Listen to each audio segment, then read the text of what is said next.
Good morning दोस्तों। आइए हम भाषा और लिपि और व्याकरण के बाद वर्ण पे विचार करेंगे। ठीक है, जो हमारी मानक भाषा है हिंदी, जो खड़ी बोली ग्रुप में व्याकरण शास्त्र है। ठीक है, तो जिस मानक भाषा में शुद्धता के साथ प्रयोग साथ व्याकरण की रचना की गई है। ठीक है, तो उसमें हम व्याकरण के आधार पे वर्ण विचार पाठ का अध्ययन करेंगे। ठीक है, वर्ण का वर्णमाला, उनका क्रम, उनका उच्चारण स्थान, कितने प्रकार के होते हैं, इस सब के बारे में देखेंगे। ठीक है, आइए चलिए देखते हैं क्रम से।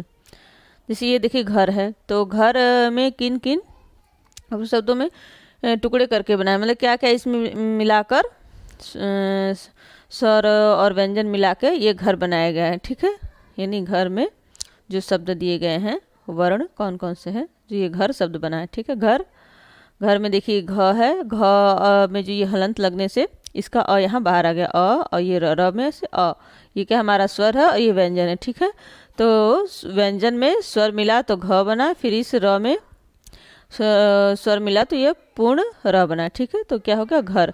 घर में चार ध्वनियों का प्रयोग हुआ। ठीक है, और इस कभी कभी हम शब्दों को अलग भी करते हैं, तो जैसे कि इसमें से स्वर को निकाल लेते हैं और व्यंजन कर लेते हैं, तो हमें पता चल जाता है कि इनका वर्ण विच्छेद ऐसे कर लेते हैं। ठीक है, क, फिर क में से अ निकाल लिए, अ हो गया, म में से अ निकाली, ल में से अ निकालें। ठीक है, ये वर्ण में से स्वर और व्यंजन को हमने अलग अलग विच्छेद किया है। ठीक है, ऐसे करते हैं। कमस में 6 ध्वनियाँ हैं, ध्वनियों के लिखित रूप को वर्ण कहते हैं। ठीक है, भाषा की वह छोटी से छोटी इकाई जिसके टुकड़े नहीं किए जाते उसे वर्ण कहते हैं। क्योंकि अब हम इसका कहाँ टुकड़ा करेंगे, सबसे छोटी इकाई है वर्ण जो हमारा क, इसका हम टुकड़ा करके कहाँ पाएंगे। अगर इसमें आ का है तो हम क और अल लिख सकते हैं ना। अगर का है तो इसको हम अलग करेंगे, क प्लस आ, लेकिन अब इसको कहाँ अलग करेंगे। ठीक है, सबसे छोटी इकाई क्या होती है, वर्ण होती है।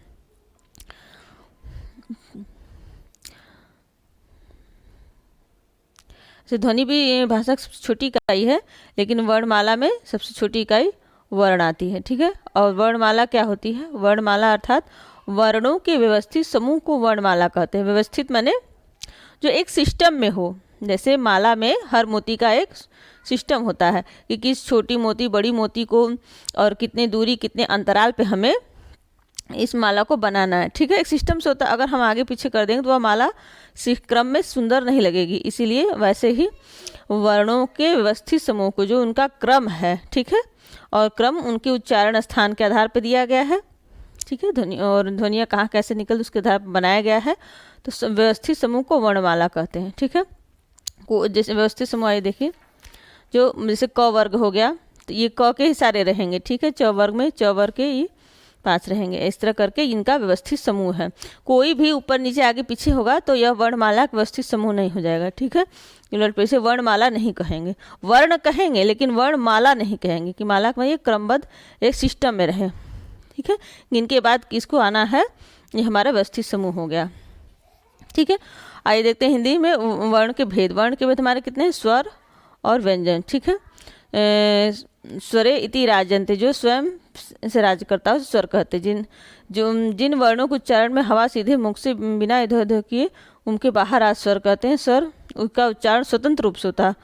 स्वयं राजते इति स्वर, जो स्वतंत्र रूप से राज्य करते वो स्वर होते हैं। उच्चारण स्थान स्वतंत्र रूप से बिना किसी अन्य ध्वनि की सहायता किया जाए। ठीक है, इस स्वर का मतलब इसे किसी की सहायता नहीं चाहिए, अपने आप सेल्फ डिपेंड है, बिना किसी की सहायता के इनका उच्चारण मुख से होता है। ठीक है, हिंदी में 11 होते हैं, अ आ ई उ ऋषि री ए ओ औ। ठीक है, ये 11। ठीक है, और इनके बाद हमारा अंक और ये अ आता है, ये अयोगवाह हैं। ठीक है, ये स्वर में नहीं आते हैं। ठीक, अयोगवाह हैं इनकी, अयोगवाह का तात्पर्य हो गया इनकी जरूरत नहीं, लेकिन इनका वहन किया जाता है ताकि इनके शब्दों में प्रयोग की आवश्यकता पड़ती। ठीक है, इनकी जरूरत नहीं लेकिन योग्य हैं भी, नहीं भी और है भी, जरूरत पड़ जाती इस अयोग वाक्य है, इनके हमें प्रयोग की आवश्यकता पड़ती, इसलिए अंक और अ को हम अयोग में लिखते हैं। ठीक है, अंक क्या अंक का उच्चारण क्या था, अनुस्वार है, इसे बिंदी लगी रहती है, ठीक है। और जो अ है ये दो बिंदियाँ रहती है विसर्ग की तरह, जैसे प्रातः, अतः, ठीक है, पढ़ते हैं। ये ज़्यादातर मूलतः शब्द ये संस्कृत में प्रयोग होते हैं, हिंदी में कहीं कहीं यहाँ देखने को मिलता है। जैसे प्रातः में, दुख में, अतः, इसमें हम लोग दो विसर्ग का, इसे विसर्ग को हम ह की तरह उच्चारण करके पढ़ते हैं, अतः, ठीक है। और ये अनुस्वार का ही दो भेद है, अनुस्वार और अनुनासिक, ठीक है। अनुस्वार का उच्चारण नाक से होता है और अनुनासिक का नाक और मुंह दोनों से होता है, ठीक ना। आगे इसके बाद देखिए जो ये हमारा है अनुस्वार, पंख, नाक पे जोर जा रहा है, सिर्फ ध्वनि नाक के माध्यम से ज़्यादा निकल रही है, पंख, हंस, ठीक है। और जब ये इसका होता है आंधी, मुंह, नींद, मुंह और नाक से दोनों से ये ध्वनियाँ निकलती हैं, ठीक है, इसलिए इनका दबाव कम हो जाता है। इसका उच्चारण नाक मुंह द्वारा किया जाता है और नासिक कहते हैं। इसके चिन्ह चंद्र बिंदु, यही चंद्र बिंदु लगा के होता है, ठीक है। गां, आँख, दांत, ठीक, ऐसे इनका उच्चारण किया जाता है। अनुस्वार नाक से, अनुनासिक नाक और मुंह दोनों से बोला जाता है।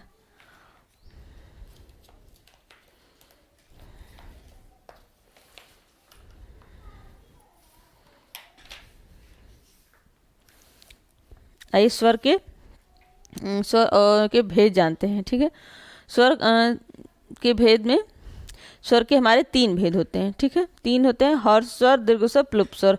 हर्ष यानी छोटा, दीर्घ यानी बड़ा, प्लुप्त माने जो इसमें जैसे ध्वनि तेज करके स्वर उच्चारण हर्ष की तरह ही रहेगा, लेकिन इसकी ध्वनि उच्चारण तीव्र स्वर में होगा, ठीक है। हर्ष में जिन स्वरों को उच्चारण कम से कम समय लगता है उन्हें हर्ष स्वर या मूल स्वर कहते हैं। ये संख्या में सिर्फ 4 होते हैं, ठीक है। ये संख्या इनकी 4 होती है, ये मूल स्वर होते हैं, इन्हीं की सहायता से दीर्घ स्वर बनते हैं, ठीक है। अ, ई, उ, री, ठीक है। दीर्घ स्वर जिन स्वरों के उच्चारण में हर्ष स्वरों की तुलना में लगभग 2 गुना समय लगता है, दीर्घ का स्वर कहते हैं। इनकी संख्या 7 है, आ, ई, उ, ए, ओ, औ तथा औ, और ये ऋषि वाला, ठीक है, ये छोटी ऋषि, बड़ी ऋषि, तो मात्रा हो जाती है, ठीक। तो ये इनसे बने होते हैं। अ प्लस अ मिलके आ बनता है, ई मिलके बड़ी, उ मिलके बड़ा उ, और ये हमारे ए ओ ये दीर्घ में आते ही हैं, ठीक है। ये भी बनते हैं, अ से मिला के ये इनका निर्माण होता है, ठीक है। और इसमें फिर ये एक और ए जुड़ के ये बनते हैं, उ मिला के ओ बनेगा, एक और ओ जुड़ के ओ बनता है, ठीक है। ये मूल स्वर हमारे 4 ही हुए, ठीक है। इनके फिर प्रयोग करके हम दीर्घ बना लेते हैं, ठीक। प्लुत यानी जिन स्वरों को उच्चारण में हर स्वर में 3 गुना समय लगता है, प्लुत स्वर कहते हैं, ठीक है। ये इसका चिन्ह होता है ओम की, जैसे हम ओम बोलते हैं ना, ओम,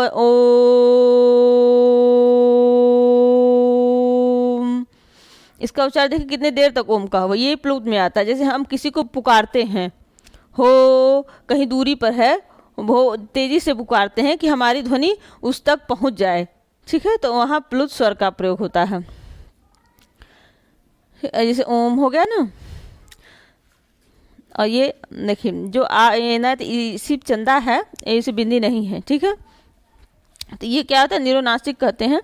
ये शब्द हमारे अंग्रेजी शब्द से आए हैं, हिंदी अ की ध्वनि अंग्रेजी से हिंदी में आई है। इस मौखिकी के लिए भी होता है, जैसे मॉडर्न, जैसे हम बोलचाल में करते हैं इसका ज़्यादा प्रयोग, मॉडर्न, डॉक्टर, बाल, टॉफ़ी, ये अंग्रेजी से आई है, ठीक है। और ये मात्रा क्या होती है, जो स्वर हैं, जो हमने स्वर पढ़ा उनका जो जब हम इस मात्रा लगाते हैं, जैसे व्यंजन में आ की मात्रा लगाई, जैसे काम, तो आ की मात्रा लगी, यही इनका चिन्ह होता है। जो व्यंजन में जुड़ते हैं जाके ये स्वर, तो ये चिन्ह के साथ जुड़ जाते हैं, तो हमें इसकी मात्रा लग गई है, ठीक है। स्वर ये देखिए अ, आ, ई, उ, ऋषि, ए, ओ, औ, ठीक है। ओके, अ तो व्यंजन में मिला ही रहता है, उसके उच्चारण में हमें पता चल जैसे क आ रहा है उसमें समाहित है। देखिए आ का ये चिन्ह हो गया, ये इधर ई का बड़ी, छोटा उ, बड़ा उ, ऋषि, ए, ओ, औ, ये चिन्ह है, ठीक है, जो व्यंजन में जाके जुड़ जाते हैं। जैसे कोई, तो ये क्या हो गया, ये चिन्ह जुड़ा जाके, ये मात्रा हो गई। तो हम ये इसको पढ़ेंगे। देख, अनुनासिक और अनुस्वार का अंतर। ठीक है, अनुनासिक ध्वनियाँ नाक और मुंह दोनों के सहयोग से बोली जाती है। जो ये चंद्रमा वाली ध्वनियाँ हैं, ये नाक, देखिए एक बिंदी हो गई नाक और ये हो गया मुंह बड़ा सा, समझ रहे ना, ये छोटी नाक ये तो ये ध्यान रखिए, ये छोटी सी नाक है, ये मुंह है, तो क्या हो, अनुनासिक। ठीक, मुख और नाक दोनों से बोली जाती है। ठीक है, और अनुस्वार बोलते सिर्फ नाक का, सिर्फ बिंदी का, छोटी सी नाक यहाँ लगा दिए, बिंदी का प्रयोग करते हैं। हंस, कंस, वंश। देखिए जब आपके प्रेशर फुली नाक पे पड़ेगा तो उसकी ध्वनि ध्यान दीजिए नाक पे। तो ये अनुनासिक अनुस्वार का ये अंतर है। ठीक है, आइए अब हम व्यंजन के बारे में जानते हैं। और ये हमारे दोनों क्या हैं, ये अयोग वाह हैं, ये स्वर में नहीं सीखनिएगा। ठीक है, व्यंजन, व्यंजन जो स्वरों की सहायता से बोले जाते हैं उसे हम व्यंजन कहते हैं। ठीक है, व्यंजन बने किसी बहुत सी चीज़ों को, जैसे हम कोई पकवान बनाते मिलाकर बना रहे हैं तो यही व्यंजन हो गया। तो वैसे भी वर्णों में हम व्यंजन में स्वर मिला लेते हैं। तो ये स्वर व्यंजन क्या है, स्वरों की सहायता से जो बोले जाते हैं उसे हम व्यंजन कहते हैं। ठीक है, और व्यंजन में हमारा अ मिला हुआ रहता है। ठीक है, जब हम अ को निकालते हैं तो वहाँ हलंत का प्रयोग कर देते हैं, उस वर्ण में हलंत लगा देते हैं। ठीक है, आइए अब पूरे वर्णमाला को देखते हैं व्यंजन की। ठीक है, हमने जो स्वर अ पढ़ा था वो स्वर था, ऋषि ऋतक स्वर, और ए ऐ ओ औ इस स्वर में आते आ गए, और ये व्यंजन का परिवार है। ठीक है, व्यंजन परिवार के जो सदस्य हैं इनके बारे में जानते हैं। देखिए ये क्या है, क से म तक स्पर्शी व्यंजन में आते हैं। ठीक है, ये हमारे जो व्यंजन हैं इनमें स्वर समाहित है। ठीक है, अगर अभी स्वर हटा देंगे तो ये हलंत हो जाएगा। तो हम क ऐसे नहीं बहुत झट से पढ़ेंगे, जल्दी से पढ़ेंगे, इनका उच्चारण करेंगे। तो इनका यही देखिए व्यवस्थित समूह है।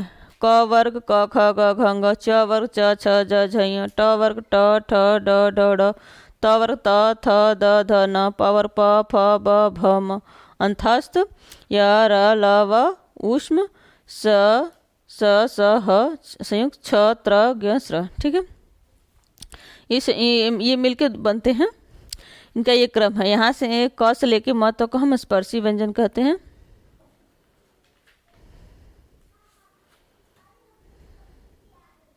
जो हमारे मुख के कहीं न किसी भाग को छूकर निकलते हैं। ठीक, च वर्ग क्या, संघर्ष स्पर्शी है, ये संघर्ष ज़्यादा करता च। ठीक है, घर्षण।